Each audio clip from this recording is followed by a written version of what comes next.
बिस्मिल्लाहिर्रहमानिर्रहीम। अस्सलाम वालेकुम। मैं doctor Usman Tariq free man नौ के फॉर्म से बात कर रहा हूँ। आज की जो वीडियो हम इसमें बात करते हैं, एक डिज़ीज़ है जो कि फ़ीमेल डिज़ीज़ है और इसका नाम है पॉलीसिस्टिक ओवेरियन डिज़ीज़। जैसा कि इसके नाम से ज़ाहिर है कि ओवरीज के अंदर सिस्ट का बन जाना, और वो भी बहुत सारी, पॉलीसिस्टिक ओवेरियन डिज़ीज़। अब जब इसके साथ और भी मुख्तलिफ़ किस्म की डिजीज़ साथ शामिल हो जाए जो किसी कॉम्प्लिकेशन में आती हैं, और तब इसको पॉलीसिस्टिक ओवेरियन सिंड्रोम कहा जाता है, किया दिया जाता है।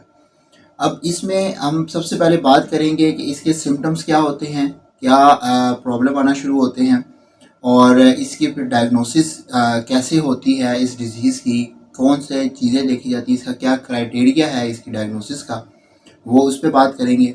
और फिर इस डिज़ीज़ के आगे कॉम्प्लिकेशंस क्या हैं, क्या कॉम्प्लिकेशन हो सकती हैं अगर इसको प्रॉपर इसकी ट्रीटमेंट ना की जाए, इसकी तरफ ध्यान ना दिया जाए, वो क्या कॉम्प्लिकेशन इसकी वजह से हो सकती हैं।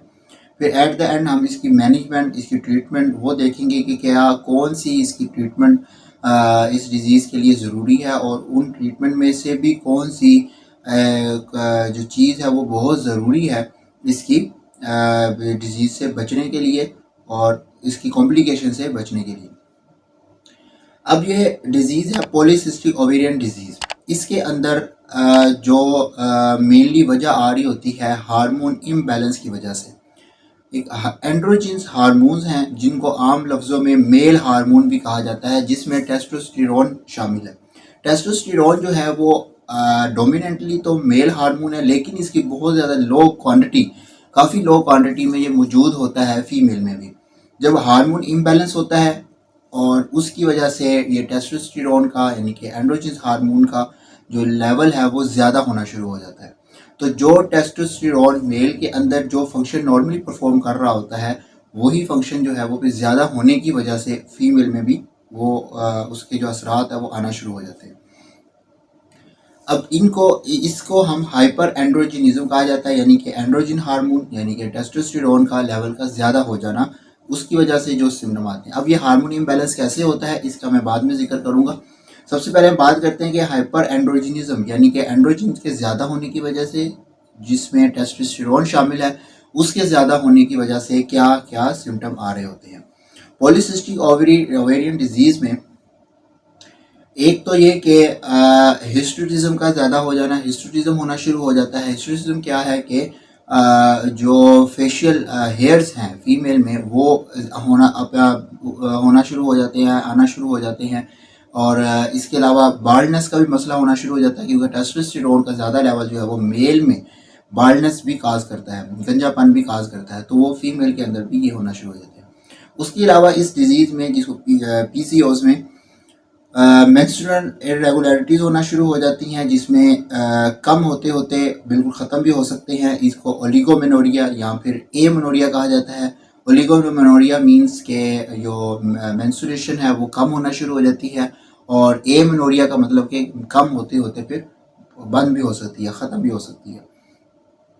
उसके अलावा हिस्टोटिज्म है, और इसके बाद जो है वो एट द एंड इनफर्टिलिटी भी काज कर सकता है, PCOS की वजह से इनफर्टिलिटी।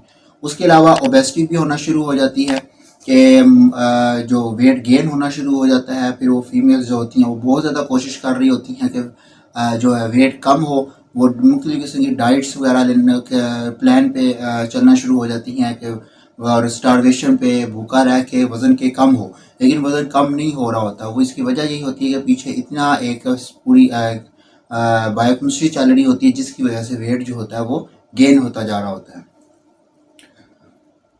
और अब इसके बाद इसके हमने साइन एंड सिम्टम देख लिए हैं कि जो 3 या 4 किस्म के साइन एंड सिम्टम है कि जिसके अंदर हिस्टोटिज्म यानी कि बालों का ज़्यादा हो जाना, उसके अलावा मोटापा ज़्यादा होना, और मेंस्ट्रुएशन जो है वो ओलिगोमेनोरिया या फिर एमेनोरिया कम हो जाना या बंद हो जाना, और एट द एंड जो है वो इनफर्टिलिटी भी हो जाती है।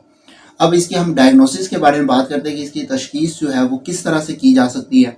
इसके लिए क्राइटेरिया है जिसको रोटरडैम क्राइटेरिया कहा जाता है। इसमें हमने देखना ये होता है कि मेंस्ट्रुएशन हिस्ट्री लेनी होती है कि इसमें ओलिगोमेनोरिया एमेनोरिया तो नहीं है, एक ये देखेंगे। और उसके बाद हाइपर एंड्रोजिज्म की क्लिनिकल और बायोकेमिकल एविडेंस देखेंगे। और थर्ड ये कि अल्ट्रासाउंड के ऊपर हमें क्या पिक्चर मिल रही होती है।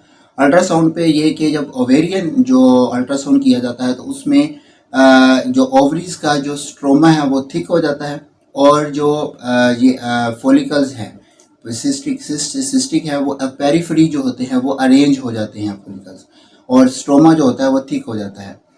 तो ये एक क्राइटेरिया है कि इस पे जो डायग्नोसिस इसकी हो जाती है पॉलीसिस्टिक ओवेरियन सिंड्रोम की। अब देखते हैं इसकी कॉम्प्लिकेशन। इसकी अगर हम प्रॉपरली इसको टाइम पर ट्रीट कर लें तो इसकी बहुत सारी कॉम्प्लिकेशन से बचा जा सकता है। और इसमें अब कॉम्प्लिकेशंस क्या आ सकती हैं, इसमें यह कि इंसुलिन रेजिस्टेंस हो सकती है, ग्लूकोज इंटॉलरेंस हो सकती है, उसके अलावा डिसलिपिडीमिया हो सकता है। डिसलिपिडीमिया की वजह से फिर हाइपरटेंशन है, कार्डियोवास्कुलर एक्सीडेंट्स है, हार्ट अटैक है, इन तरह की चीज़ों की का सामना भी करना पड़ सकता है। और इनफर्टिलिटी भी हो सकती है, अनट्रीटेबल और ट्रीट ना किया गया हो इसे तो फिर इसकी वजह से फिर इनफर्टिलिटी हो सकती है। अगर मैरिड है तो फिर आगे कंसीव नहीं कर सकेगी। अब हम देखते हैं इसकी मैनेजमेंट या ट्रीटमेंट इसकी क्या है। इसकी सबसे ज़्यादा जो मोस्ट इम्पोर्टेंट जो इसकी मैनेजमेंट में या ट्रीटमेंट में जो एक पॉइंट है वो है लाइफस्टाइल मॉडिफिकेशन। हर बीमारी के पीछे खुराक है। अगर खुराक अच्छी है तो बीमारी नहीं है, अगर खुराक ख़राब है तो बीमारी है। तो इसमें आपने लाइफस्टाइल मॉडिफिकेशन अपनी बेहतर करनी है, अपनी खुराक को अच्छा रखना है। जंक फूड्स हैं, लेट नाइट ईटिंग्स हैं, फास्ट फूड्स हैं, और जितनी भी फाइन फ्लोर की चीज़ें हैं इनसे आपने अवॉइड रखना है। इसमें मोस्ट इम्पॉर्टेंट जो है वो ब्रॉयलर चिकन है, वो चिकन से अवॉइड रखना है, क्योंकि उनमें भी इंजेक्शंस वगैरह लगाए जाते हैं एंड्रोजिन्स के, तो उसकी वजह से फिर जो है वो खाने से हम जिस्म के अंदर भी जाते हैं, और उसकी वजह से भी ये फिर हार्मोन इम्बैलेंस होता है। उसके अलावा दूध अगर आप यूज़ कर रहे हैं उसमें भी देखें कि ऑक्सीटोसिन जो इंजेक्शन लगाए जाते हैं मिल्क की प्रोडक्शन को ज़्यादा करने के लिए, तो वो भी आप चेक करें इसका सोर्स, कि मिल्क जो है कोशिश करें कि प्योर मिले, या कम से कम जो है वो इंजेक्शन लगा हुआ वाला मिल्क ना हो। और चिकन से आप अवॉइड करें, इंजेक्शन लगा हुआ मिल्क है और जंक फूड है उनसे अवॉइड करें, और हेल्दी डाइट लें।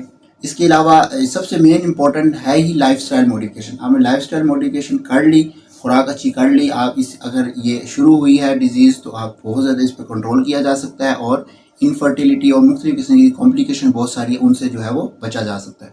उसके अलावा इसकी बाकी ट्रीटमेंट में सिम्टोमेटिक ट्रीटमेंट है कि अगर हेयर फेशियल ग्रोथ हो रही है हेयर्स की, तो उससे के लिए मुख्तलिफ क्रीम्स हैं, लेज़र है, और इंसुलिन रेजिस्टेंस आ रही है तो उसके लिए मेटफॉर्मिन। इसके अलावा ओरल कॉन्ट्रासेप्टिव पिल्स हैं मेंस्ट्रुअल इरेगुलरिटीज जो हो रही हैं उसको मेंटेन करने के लिए।